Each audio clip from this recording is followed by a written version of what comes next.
You know, you need Sony. These stupid, dumb cameras. I mean, don't get me wrong, I love them, but they need a tally light. Just a little blinky red light that shows that it's recording, because even with this monitor here, I can't see if the camera's recording. It's super annoying. Anyway, this is a question I get asked constantly. People looking for a good camera on a relatively small budget. And experienced photographers, you all know that $500 is a very, very small budget. We have some criteria, some rules that I want to set as like a baseline premise, because you could buy a camera at Walmart for 20 bucks, but that's not really the direction I want to go. So let's say you want to upgrade. You want to upgrade from your point and shoot camera, you want to upgrade from your phone, and you want to get a camera that you can use professionally. Well, the first criteria I have set up for this is, one, I'm only going to recommend brand new gear. So that's going to be criteria number one. Number two, it's going to have to be an interchangeable lens camera. We need the functionality of being able to, 6 months or a year from now, pick up a new lens. Criteria number three is it has to be from a reputable brand. Nikon, Sony, Canon, Fujifilm, Pentax.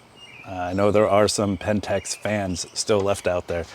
Criteria number four, we need to start with a good lens.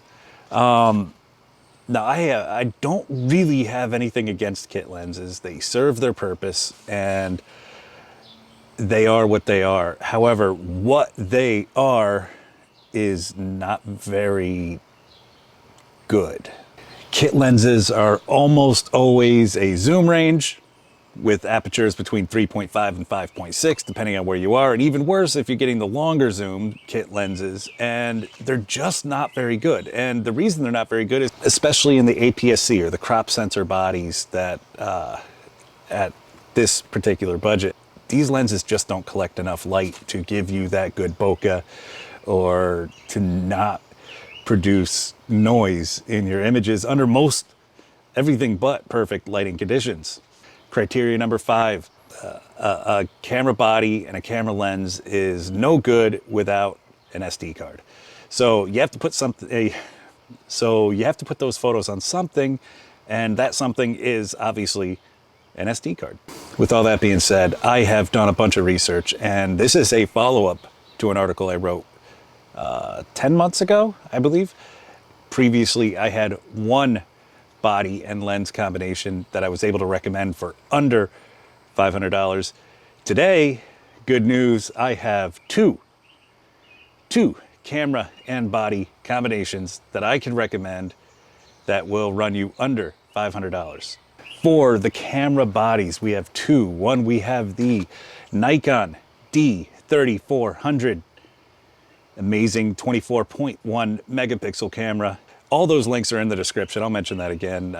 Make it a little bit more convenient for you to decide on these cameras should you decide to take my advice. So camera number one, the Nikon D3400, 24.1 megapixel camera, records video, does a bunch of stuff, 5 frames per second burst. It's a very good camera.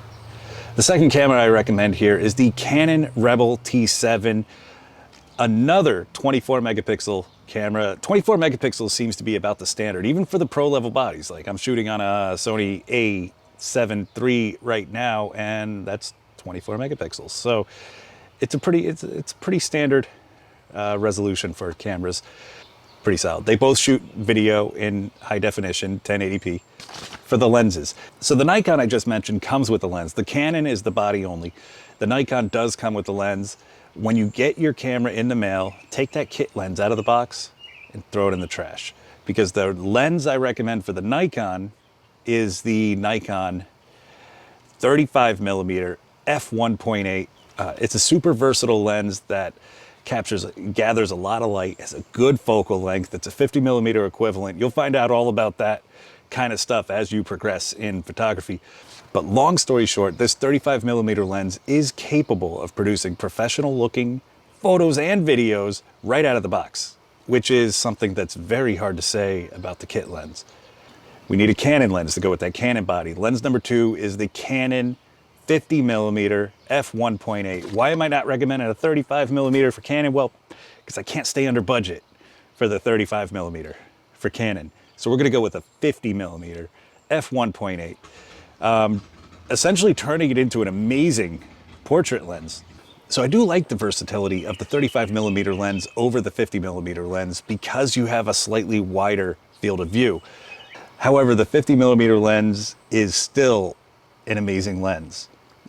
Personal preference, if I had to choose between these two, I'd most likely go with the Nikon. With both of these lenses, you're gonna get very, very, very nice, sharp photos right out of the box. You're gonna be able to, you know, if bokeh is your thing, creamy backgrounds are your thing, both of these lenses can do that easily. Whereas the kit lenses, they just can't. A lot of people are gonna argue with me. I just don't care. You'll understand when you strap one of these lenses on your camera.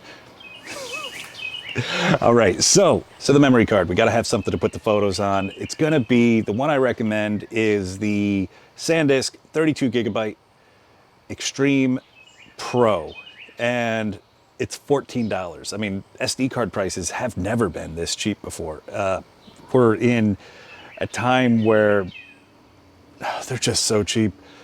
32 gigs for 14 bucks. I mean, even a year ago, that was, you couldn't buy anything decent for 14 bucks. Now you can buy a Sandisk Extreme Pro. It's getting really nice. The whole environment for storage is getting awesome. So your total cost for both of these cameras, nuts and bolts, is gonna be under $500. In fact, you have some wiggle room, especially if you order from Adorama. In a lot of states, you don't have to pay tax, which is really cool. Now you do have some leftover money, but in my opinion, you kind of don't.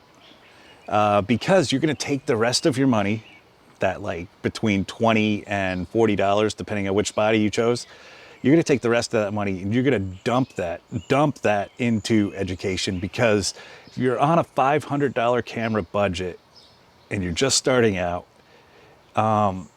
you're gonna need to learn how to use that camera. So the recommendation I have right now is a $10 ebook that includes thousands of hours of videos by Tony and Chelsea Northrup.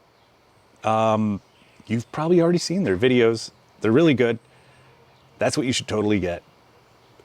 It gives you a good foundation, some fundamentals. There's a lot of other books and resources out there. I would stay away from YouTube for a little while, mainly because, I mean, there's a lot of amazing stuff on YouTube, including this video, if I say so myself, but you're gonna have a hard time sorting through all the BS.